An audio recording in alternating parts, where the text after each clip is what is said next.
आज मैं एक कहानी शेयर करने वाली हूँ जो एक ट्रू इंसिडेंट है। इस इंसिडेंट में जो भी कैरेक्टर है उनके नाम और जिस जगह पे ये इंसिडेंट हुआ है उस जगह के नाम में बदल के बोलने वाली हूँ ताकि किसी की प्राइवेसी हैम्पर ना हो। इस कहानी का मकसद बस इतना है, जो कुछ इन इस इंसिडेंट में इन लोगों के साथ हुआ वो आगे चल के किसी के साथ भी ना हो, और अगर कोई इस तरह की सिचुएशन में हो वो किस तरह से खुद को वहां से निकाल सके। बस इसी के बारे में ये कहानी है, ये वीडियो है। जस्ट अवेयरनेस स्प्रेड करने के लिए ही ये वीडियो है। और जिस जगह के नाम मैं इस वीडियो में लूंगी, अगर उस जगह में किसी को लगे कि ये कहानी उनसे रिलेटेड है तो इसको पर्सनली मत ले। ये कोइंसिडेंस हो सकता है, किसी को हर्ट करना हमारे मकसद नहीं है। तो ये जो इंसिडेंट है ये अगस्त 2025 की है। उस दिन मॉर्निंग अराउंड 10-10:30 को मुझे एक कॉल आता है। उस कॉल में एक फीमेल होती है। उन्होंने बोला वो एक स्कूल टीचर है और उनके हस्बैंड बैंक में काम करते हैं।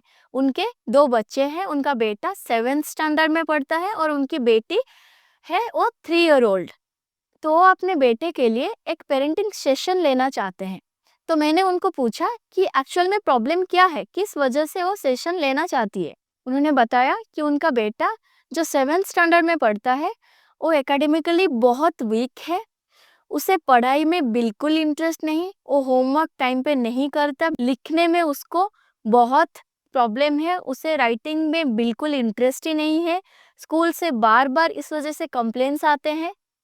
हम कुछ बोले तो वो बिल्कुल मुंहफट की तरह रिप्लाई करता है। फ्रेंड्स के साथ तो बहुत ही अच्छे से बात करता है, पर जैसे ही हम पेरेंट्स कुछ भी बोलते हैं, पढ़ लो या फिर कुछ कर लो, ट्यूशन के लिए बोलते हैं, तो तुरंत मुंहफट होके रिप्लाई करता है और बहुत ही बदतमीज तरीके से बात करता है। जब वो 4th स्टैंडर्ड तक था तब वो एकेडमिकली बहुत स्ट्रांग था, पर आफ्टर 4th यानी कि 5th और 6th में उसका पढ़ाई में बिल्कुल इंटरेस्ट नहीं रहा और ये 7th स्टैंडर्ड स्टार्ट ही हुआ है। तो हम क्या करें, हमें कैसे पता चले एक्चुअल में क्या प्रॉब्लम है जिसकी वजह से वो ऐसे बिहेव कर रहा है। तो हमने सेशन के लिए जो भी फॉर्मेलिटीज़ है उसको पूरे किए, जैसे कि गूगल फॉर्म भरना, बाकी के डिटेल्स कलेक्ट करना, वो सब किए। और उस दिन से 2 दिन बाद सेशन रखे। तो सेशन के टाइम ऑनलाइन सेशन रहा। सेशन में पेरेंट्स और उनका बेटा तीनों अवेलेबल थे। तो वहाँ पे उस बच्चे से मैंने ऐसे कैजुअल तरीके से बातें करना स्टार्ट किया। तो वो बिल्कुल चुप था, वो कुछ बोल ही नहीं रहा था। उसने बस अपना नाम बताया। उसके बाद जो जो मैंने पूछा वो कुछ रिप्लाई नहीं दिया। He was completely quite. उनके पेरेंट्स इंसिस्ट कर रहे थे कि बताओ, जो पूछ रही है उनके आंसर्स दो। तो मैंने उनको बोला प्रेशर मत करो, मैं आराम से बात करती हूँ। तो मैंने तकरीबन 45 मिनट्स तक ट्राई की, बट ही वॉज क्वाइट। तो 45 मिनट्स के बाद मैंने उससे बोला कि इट्स ओके बेटा, if you don't want to talk it's okay, you can go now, bye. उसने कुछ रिप्लाई नहीं किया, उसने बाय तक नहीं बोला और टर्न होके सीधा चल दिया। तो मैंने पेरेंट्स को बताया कि ठीक है, उसे जाने दीजिए। एग्जैक्टली 2 डेज के बाद हम फिर से सेशन रखते हैं। नेक्स्ट जिस दिन हम सेशन रखेंगे उस दिन आप बच्चे को अकेले बैठाइए। मुझे उससे अकेले में बात करना है। आप चाहे तो रूम के बाहर सारे कन्वर्सेशन सुन सकते हैं, लेकिन बच्चे को ये पता ना चले कि आप सारे कन्वर्सेशन, जो भी बात हम कर रहे हैं, आप सुन रहे हो। तो 2 डेज के बाद हमने फिर से सेशन शेड्यूल किया। उस दिन बच्चा अकेला बैठा था, पेरेंट्स बाहर ही थे। उस दिन भी मुझे 10 मिनट्स लगा उसे कन्विंस करने को कि you can share anything with me, what's wrong with you, you can share with me, I will try to figure it out. बहुत कोशिश करने के बाद उसने मुझे पूछा हु आर यू। तो मैं उसको बोली कि मैं आपके पेरेंट्स के दोस्त हूँ। तो उसने फिर से मुझे पूछा, आपको हेल्प किसने मांगा? मैं बोली, किसी ने हेल्प नहीं मांगा, पर जैसे कि मैं उनकी फ्रेंड हूँ, इसलिए मैं आपसे पूछ रही हूँ। तो उसने बोला, मुझसे क्यों पूछ रहे हो? आप जो जो कुछ मुझसे पूछ रहे हो, आप मेरे पेरेंट्स से पूछ लो ना। वो बहुत गुस्सा था। तो मैं बहुत कामली मैं बोली, थोड़ा मुझे बताएंगे कि आप इतना गुस्सा क्यों हो? मैं जस्ट आपसे एक फॉर्मल कम्युनिकेशन करना चाहती हूँ। एक्चुअल में प्रॉब्लम क्या है? स्कूल में कुछ इशू है? किसी फ्रेंड ने कुछ कहा है क्या?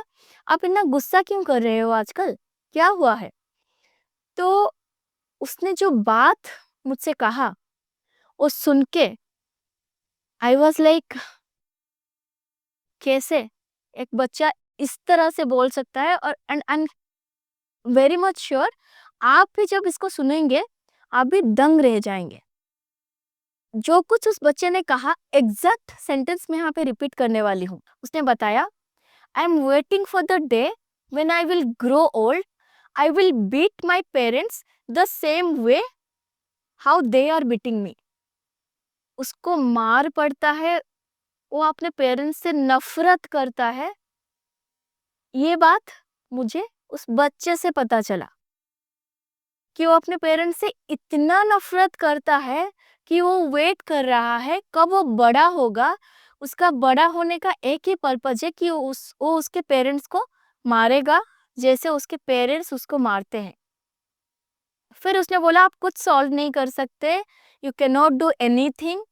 मेरे पेरेंट्स हर छोटे छोटे बात पे मुझे मारते हैं, पीटते हैं। और ऐसे नहीं, रिलेटिव्स के सामने, फ्रेंड्स के सामने, इनफैक्ट स्कूल में भी, टीचर्स के सामने, मेरे दोस्तों के सामने भी मुझे मारे हैं। उसने बोला, जब मेरी बहन इस घर में आई तब मुझे लगा था कि मैं उसके साथ खेलूंगा, पर अब आई हेट हर, बिकॉज जब से वो आई है तब से सब कुछ जो भी घर पे आता है, सबके अटेंशन उस पे है। उसको क्या पसंद है, उसको क्या चाहिए, वो क्या कर रही है। इवन घर पे जो स्नैक्स बनता है, जो उसको पसंद है, उसको मुझे भी खाना पड़ेगा। मेरे लिए कुछ सेपरेट नहीं बनता, जो उसको पसंद है। अगर उसको पास्ता पसंद है, मुझे भी पास्ता खाना पड़ेगा, क्योंकि मेरे लिए सेपरेट नहीं बनाया जाएगा। अगर मैं मना करता हूँ तो मुझे मार पड़ेगा।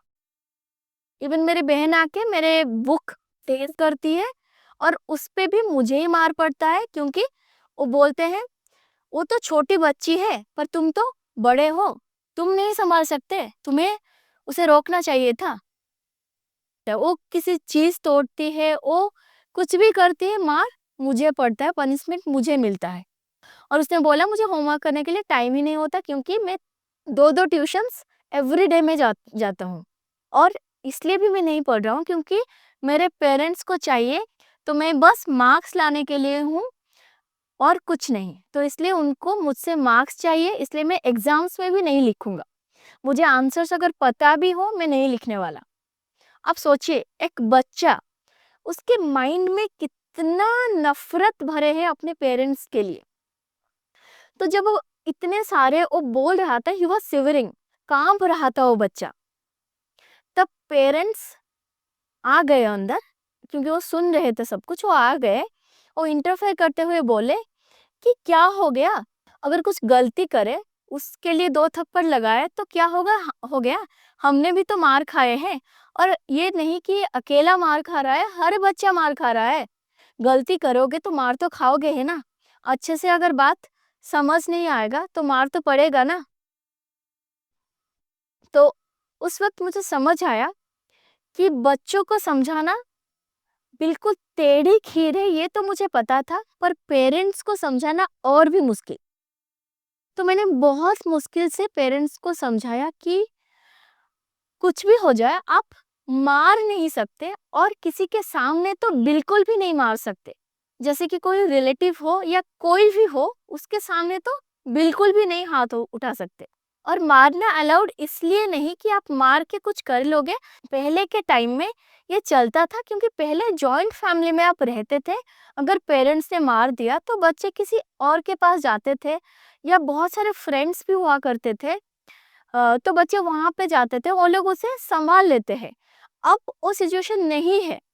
आजकल बच्चों को बहुत सारे एक्सपोजर्स मिल रहा है।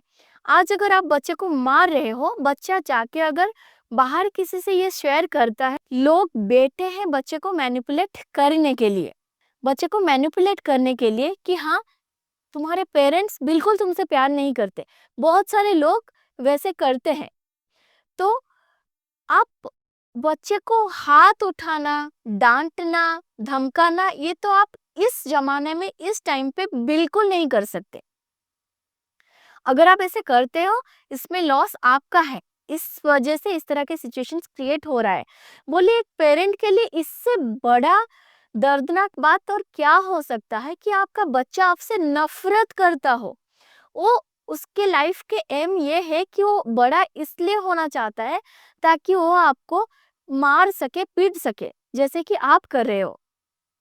इससे बड़ा फेलियर क्या है आज ये पेरेंट आपके लिए? बहुत समझाने के बाद उनको समझ आया, उनको रियलाइज हुआ कि हाँ, उन्होंने गलत किया है। तो इसके बाद हमने बहुत सारे प्रोसेस सेशन के थ्रू किए। जो स्टूडेंट काउंसलर हमारे साथ काम करते हैं, उन्होंने भी बच्चे के साथ बहुत सारे एक्सरसाइजेस किए, बहुत सारे एक्टिविटीज़ किए, बहुत सारे एक्सरसाइजेस, मेडिटेशन, बहुत सारे प्रोसेस के थ्रू हम गए। 6 सेशंस टोटल लगे उनको इस जोन से बाहर आना। 2 सेशंस तो हमें लग गए बच्चे को ये समझाने कि तुम्हारे पेरेंट्स तुम्हारे दुश्मन नहीं है। हाँ, उनके तरीका गलत है, वो इतने स्ट्रेस में थे इसलिए तुम्हें मार दिया। वो गलत है, ये नहीं है कि वो सही है, पर उनका इंटेंशन सही था, इंटेंशन गलत नहीं था, वो तुम्हारे दुश्मन नहीं थे। अगस्त से लेके दिसंबर एंड तक पूरा 6 सेशंस चले, यानी कि न्यू ईयर के टाइम उन्होंने बोला कि उनका बेटा अब पढ़ रहा है। उस बच्चे से जब हम बात किए, उसने भी बोला कि मैं बिल्कुल गुस्सा नहीं कर रहा हूँ, मेरे पेरेंट्स मुझे नहीं मारते, मैं मेरी बहन से भी बहुत प्यार करता हूँ, and I will study nicely.